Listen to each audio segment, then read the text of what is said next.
Hello, everyone. This is Tom Fox, and you are in for the Uber double triple treat today because I'm in for the Uber double triple treat as we have Arielle Nissenblatt to visit with us about what she has going on. I was trying to think of when I first met you was sometime pre-pandemic when you started working with the Squadcast guys writing a newsletter and followed your career since then. You've got some great things going on. So with that incredibly long-winded introduction, first of all, welcome, and thank you so much for taking the time to visit with me today. Okay, first of all, Uber double triple is really fun. I have not heard that phrase before. Second, visit with us is so Texas, and I'm very happy to do it. I had a guy tell me that about 15 years ago. He said, "Nobody says that on a podcast. You're such a I love it. I love it.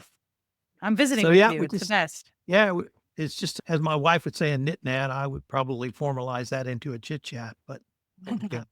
I'm not even quite sure where to begin with your background in podcasting, but could you give our listeners a sense of the Ariel journey? Sure. Yes. I am a person who loves listening to podcasts, and I'd love to start with that first because it is what prompted me to do everything that I've done in my career. That's important to me. I had a tiny bit of a career before podcasting. I worked for nonprofits in Jackson, Mississippi, actually, which is where I got exposed to terms like visit with us. So I had that job for a bit, moved to Los Angeles after that. No visiting with people there. In fact, it's quite the opposite. It's very, very tough there. People are very different from the South. I've lived in a bunch of places, actually. I've lived also in St. Louis, also in Portland, Maine, and now I'm in Brooklyn, New York. And I have, since the Los Angeles Times, been working in the podcast space. Like I said, first starting as a listener, I started a podcast recommendation newsletter in 2017 that allowed me to start having conversations with people who were making the shows that I loved. It was kind of just an excuse for me to get to have meetings with people, get to have coffee with people, and to ask them how they got jobs in the podcast space. Initially, I wanted to do whatever it took to work for any sort of podcast company. I would have done like front desk work. I would have done booking. I would have done production. I would have done anything just to get my foot in the door at a podcast company, whether it was production or business or anything. And so while I was trying to figure that out, I was writing this newsletter and on the side doing social media for people and doing marketing for a few companies and for individual clients and things like that. And in 2017, so later in the year in 2017, after I started this newsletter, I had been going to a lot of co-working spaces for meetings with podcast people and with other media folks around Los Angeles.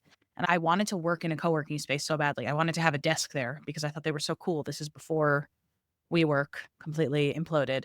But I shared the idea of what if I built a podcast studio in a co-working space in Los Angeles, and I shared that with a few co-working spaces, and a few of those places got back to me. One was particularly interested, so I started building a podcast studio in a co-working space. I had no idea what I was doing, not a clue, but I did it. I did that for about a year and a half, and then from there, I went on to work at Castbox, which is a podcast listening app. And then after about a year, I moved to Squadcast, the remote recording app. I was there for about 4.5 years. They were acquired by Descript in 2023. And then I was at Descript for a year and a half. So 4.5 years total. Yes, at between Squadcast and Descript. And as of the past few months, I've been working at Audily, which is a production company. And I specifically head up the Pinwheel division, which is the chat casts. And all throughout, I've been writing this newsletter that I mentioned before. And I really love to be involved in growing the podcast space. So, not just helping individual creators grow their podcast, but also helping spread the word podcast to more people and just getting more people to listen to podcasts in general. That's one of my missions in life. And I do a few other things. I'm involved in the board of governors for the Podcast Academy. I judge several awards, podcast related awards. I love to speak at conferences and things like that. And I'm sure we can get into some of it, but that's the gist. And it was 4 minutes long. So for that, I apologize. No worries at all. I was wondering if we might start with your assessment of the podcast scene domestically versus internationally, because I know you've had the opportunity to travel internationally? Is there the enthusiasm and response to podcasts outside the United States that we see here inside the United States?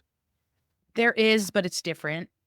It depends where. So I once spoke at a conference in Kuala Lumpur in Malaysia, and this was in 2022. So it was still coming out of the pandemic. People were still wearing masks at all over. But what I found is that radio is still very big there. There are definitely some radio personalities that are now putting out their content also via an RSS feed, via podcast. They're gaining a following via Apple or Spotify, but also they have shows on the radio and people are tuning into that. However, just anecdotally, when I was in Malaysia, I went on an Airbnb experience hike to some waterfall, like 40 minutes outside of Kuala Lumpur. And my tour guide loved podcasts, and he still follows me on Instagram to get podcast recommendations. So just a tiny bit of fun little anecdote. So that's what I found to be there is that radio is still huge. I don't know how that's changed in the past few years. In Europe, there are a lot of podcast companies. I've spent a lot of time in the German speaking world, and I've met a lot of German podcast entrepreneurs, mostly studio owners or agency owners. And they have a lot of business, whether it's working with bigger publications in order to make their podcast. I forget what it's called. There's a newspaper. There's a bunch of newspapers in Germany. One of them in particular has several podcasts. And they also have a bunch of public radio related stations that are similar to the systems that we have in the US, but not entirely similar. And they also have podcasts, whether it's chat shows or even just deeper dives into the news. What I have found though is that the ad market is behind the US. And while it does exist, it is definitely less prevalent. And you can tell by when you're there and you press play on a podcast, there are fewer ads programmatically inserted. And there are also fewer host read ads, which means that companies are not necessarily hitting up the companies that are making podcasts to say, we'd love to be represented by the shows in your network yet. But it's still happening, but it's definitely not as prevalent as it is in the US. So those are some of the differences. When it comes to listening, people are listening to podcasts for sure. I would say there is still always going to be the question of, oh yeah, I've heard of podcasts, but like, how do I get that?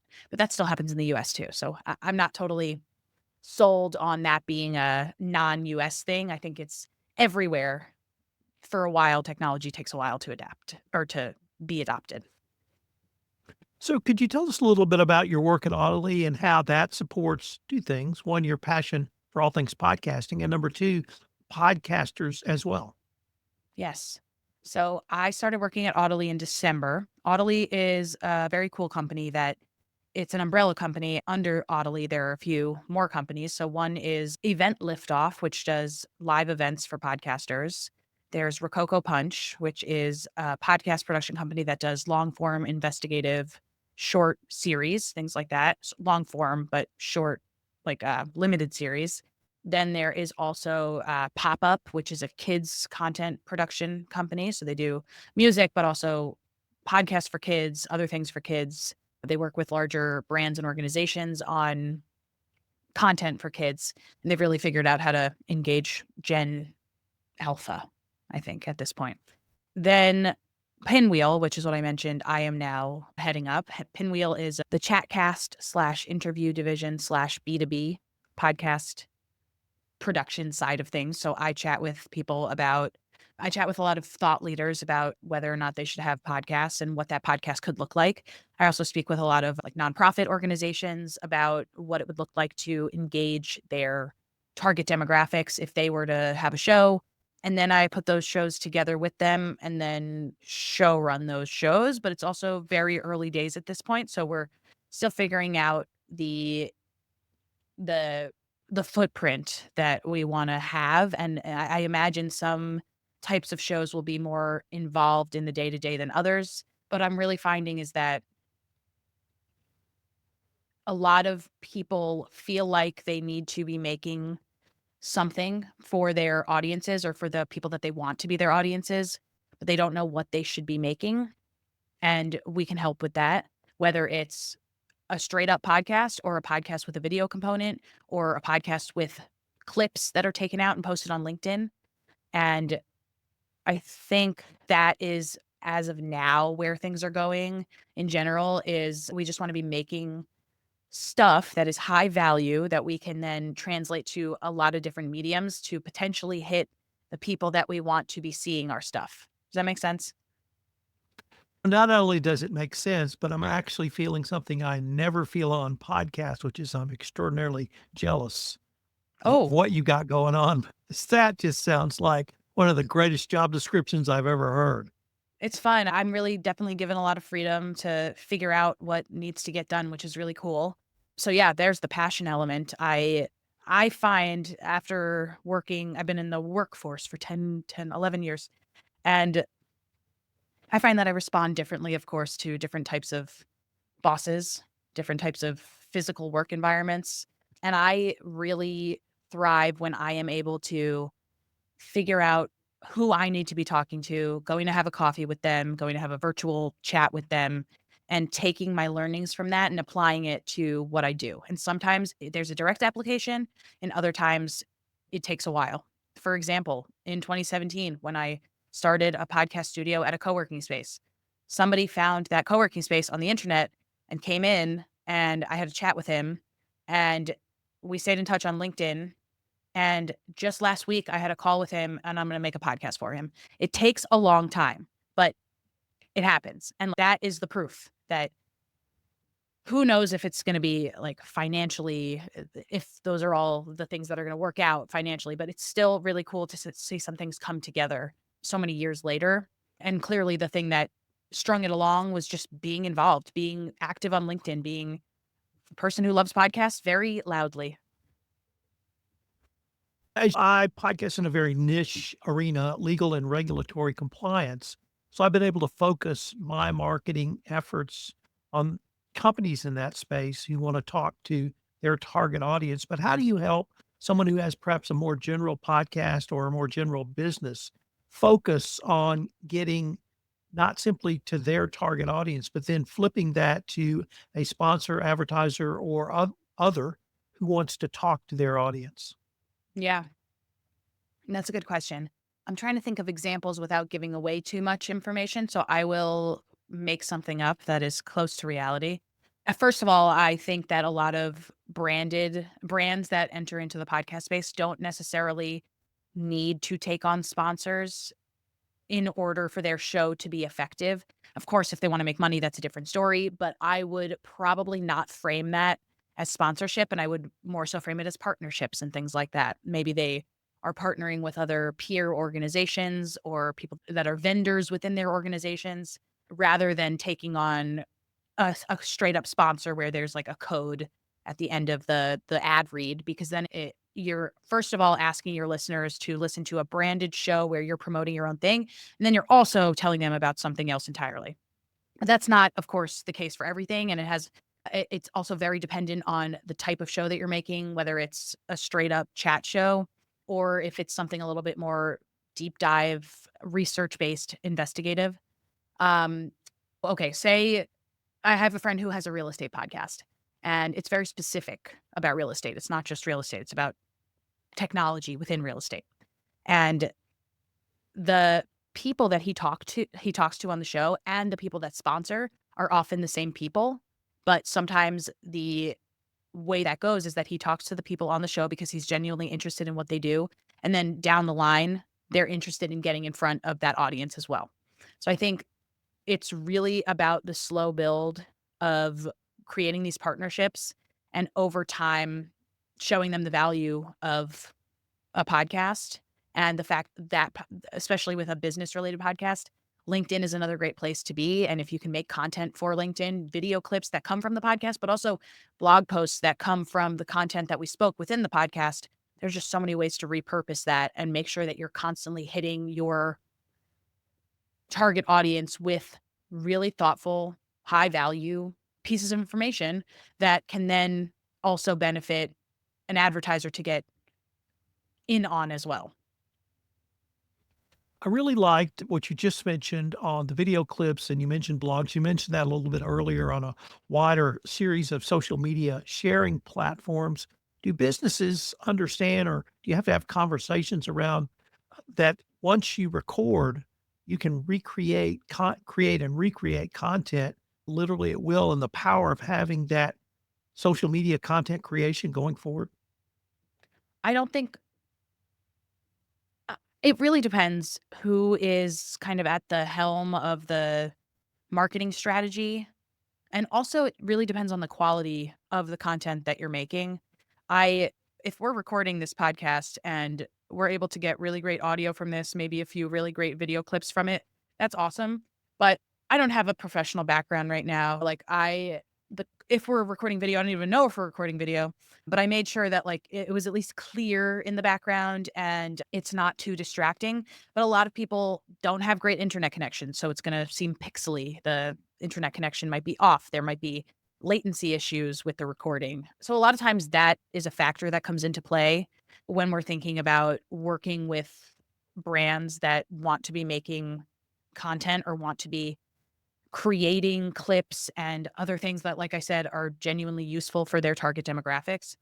But if they are able to at least in advance say something like, okay, by the end of this recording, and I'm not even going to say episode because it doesn't necessarily need to be made specifically for an episode of a podcast. By the end of this recording, I want to have one 60-second soundbite where my guest really sounds like a pro in what they're a pro at. I want to have one 30-second soundbite where I sound like a pro in what I'm a pro at. And I want to have two 30-second video clips where the two of us kind of have a fun back and forth banter. We're just going back and forth and it's fun and it's cute because that would look good on LinkedIn to show that our two brands are interacting well together or that there's opportunities for collaboration. And I think if people can start understanding that it doesn't need to be perfect, but it should be prescribed, essentially, that if you don't naturally get those 60-second, 30-second clips, maybe at the end you say, hey, before we go, let's just make sure we get that. What are you really comfortable speaking about? And then the two of us can manufacture that. And I think a lot of brands don't know that you can get that specific with the sessions that you're having. So how do you assess I do interview podcasts in the B2B world. That's very different than a true crime or other historical event podcast. It may be very different than the children's podcast you work on. How do you help someone understand the different types of strategies they need to do, not in bringing it to market or even recording, but in the pre-recording preparation? This is going to sound like a cop out, but I always ask people if they listen to podcasts first.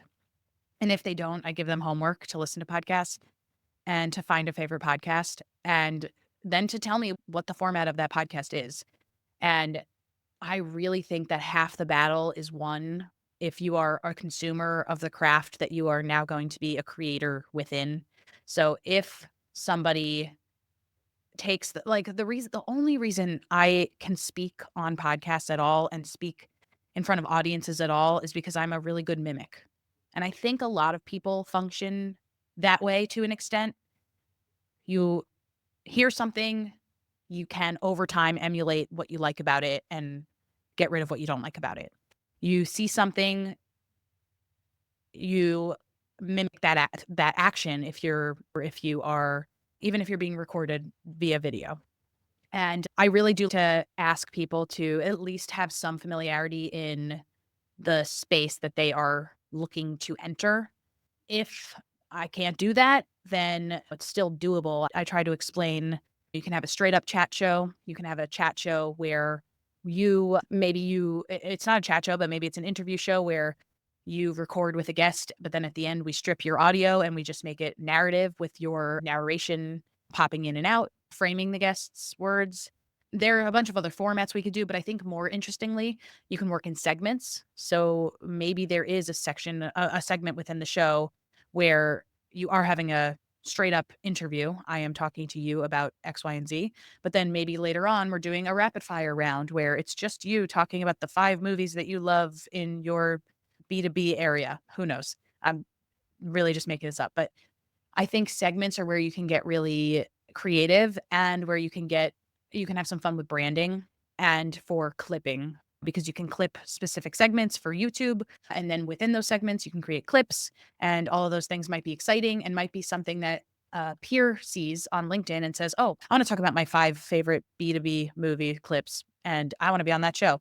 And then a few years from then, they want to be a sponsor. So I think it's all about making cool stuff and making enough stuff that it hits the right people at the right time. And you can only do that if you really experiment.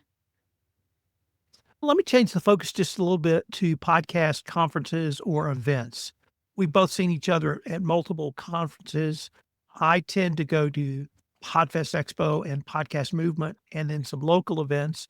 Are there 2 or 3 or 4 that are either your favorites or that you would recommend that podcasters attend? Yeah, I love Podcast Movement. We've definitely met at that a few times. That's the first event that I ever went to in 2017. And I've gone to almost every one since then. I just think it's a great schmooze fest. And it takes a while to figure out your place at this, especially if it's your first time going. The first time I went, I had no idea who anyone was, no idea. People didn't know who I was, and I really just went around and shook hands with every single booth and like probably was a little over eager, but it worked out. And I think a lot of people hold back from going to these conferences because they when you do go, you want to make sure that you're getting your a bang for your buck. And a lot of time that means like schmoozing more than you feel comfortable, and that's hard. So I have a few tactics that I've used over the years for getting a lot out of it when it comes to staying at the happy hours and all of the parties, and even when you're at the expo hall, shaking hands and making conversation and things like that. I think those are great. This goes for any sort of conference, but Podcast Movement is great because it's big. It's a really fun, diverse grouping of people from the business side of things all the way down to indie creators who just heard the word podcast yesterday and are getting started soon. I also really like the podcast show in London for a similar reason. It's also very big and very lively. And the events there are awesome because the expo hall is in the center of everything, and surrounding it are the learning sessions, which are always packed. And the energy that you feel when the sessions are always packed is just great. And it's right in the middle of London. So there are a lot of restaurants nearby. There's a lot of events that take place nearby right after, rather than having to get on a bus or getting on a other sort of public transportation in order to get to the next thing. And that's great because it kind of eliminates the barrier of, oh, I'll just go back to my hotel room for a bit and then you're done for the day. So I like that. Also, in terms of just staying out and schmoozing. And then I just attended On Air Fest, which is a festival in Brooklyn. It's more of a crafty festival, a celebration of the art of audio, but there are elements of learning how to make things. They're making more of an effort of that to have sessions like that. And that's just a really great event. It's beautiful. It's really well curated, and it looks good. It smells good. The food is good, all that kind of stuff. I can't believe I didn't see you. Where? On Airfest. You were there? Yeah. Oh my God. Yeah. So sad. My daughter moved to Brooklyn last summer, so it gave me an Oh, excuse you to go did tell see me her. that. So cool. As we move towards the end of this recording, not episode, are there maybe 2 or 3 suggestions you would give to podcasters, or trends you're seeing that you think we should at least study over the next couple of years regarding podcasting? I think, yes. In this day and age, I think a lot of people expect the answer to be video, and like you must have video or you must have an opinion on video. And truthfully, I wouldn't focus on video or not. I would focus on making, like I said this a few times, but I'll call it out that I said it a few times, high value, genuinely helpful, short clips of content. I don't really love the word content, but that's what this is, for the demographics that you want to be in touch with. And those can be audio, those can be video, those can be text only, they can be static image with a caption. But I don't think it's about the delivery. I don't think it's about how they're being delivered. I think it's about trying all of those different things, because different people within your target demographic like to receive content in different ways. And I would just shy away from the advice out there that says you must do video. I think it's more like you must put out good stuff to anybody who might possibly want it. I love it. I love it. Arielle, unfortunately, we are near the end of our time for this episode. But before we leave, I wanted to ask you if our listeners wanted to connect with you or find out more about Audily or what you have going on, what might be the best place or places for them to go. Thank you for asking. ArielleNissenblatt.com is my website. For Audily stuff, for the Pinwheel division, it's pinwheelpods.com. And I'm on LinkedIn, and that's where I'm most active writing about podcast and media related things. Arielle, thanks again for taking the time to visit with me. It's been a ton of fun. I hope we can continue this conversation. So much fun. Thank you for having me and for the visit.